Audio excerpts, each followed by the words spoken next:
ఇక లొంగుబాటులో మరో 18 మంది తెలంగాణలో మావోయిస్టుల సరెండర్.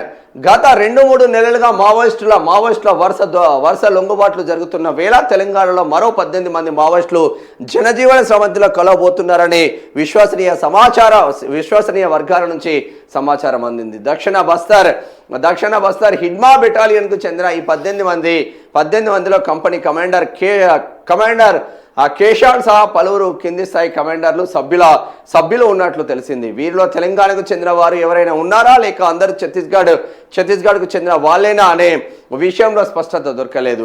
ఇటీవల యూట్యూబ్ ఛానల్కు ఆడియో ఇంటర్వ్యూ ఇచ్చిన కుంజం హిడ్బాల్ ఆలియాస్ మహేందర్ కూడా వీరిలో ఉన్నాడా అనే విషయం సైతం తెలియరాలేదు. వీరందరినీ రేపో మాపో డీజీపీ శివధర్ రెడ్డి సమక్షంలో మీడియా ఎదుట ప్రవేశపెట్టినట్లు సమాచారం. ఆయుధాలతో సహా వీళ్ళు లొంగిపోతారని, బహుశా తెలంగాణకు సంబంధించి ఇదే చివరి మూకుమ్మడి లొంగుబాటు కార్యక్రమం కావచ్చని పేరు చెప్పడానికి ఇష్టపడిన పోలీస్ అధికారి అభిప్రాయం వ్యక్తం చేస్తున్నారు. కొన్ని నెలల నుంచి ములుగు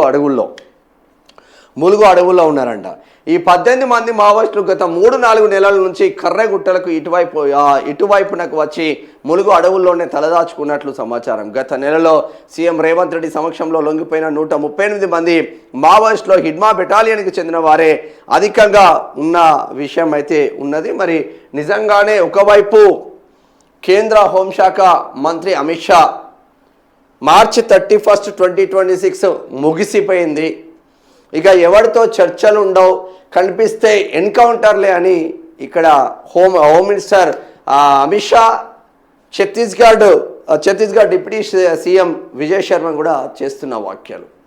మరి సడన్గా మళ్ళీ తెలంగాణలో లొంగుబాట్లు అంటే వాళ్ళకు కూడా టైం ఇవ్వాలి, ఇంకా లొంగిపోయే వాళ్ళకు టైం ఇవ్వాలి, కాబట్టి టైం ఇస్తేనే బెటర్ అన్న ఇంకొక చర్చ జరుగుతుంది తెలంగాణ రాష్ట్రంలో. తెలంగాణని ఎందుకు సేఫ్ అండ్ సెక్యూర్గా చేసుకుంటున్నారంటే తెలంగాణలో కాంగ్రెస్ ప్రభుత్వం ఉంది, సో కొంచెం మావోయిస్టుల పైన కన్సర్న్ ఉంటుంది కాబట్టి ఇక్కడ ఈ ప్రభుత్వానికి.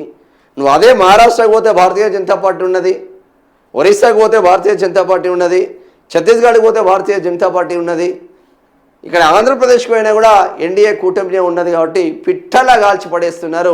సేఫ్ అండ్ సెక్యూర్ అన్ని రాష్ట్రాలతో పోల్చుకుంటే తెలంగాణకు వచ్చి లొంగిపోవడానికి చూస్తూ ఉన్నారు. ఇదే చివరి లొంగుబాటు కావచ్చని పోలీసు ఉన్నతాధికారి చెప్తున్న వ్యాఖ్యలు చూస్తే మరి అట్లనే అనిపిస్తుంది.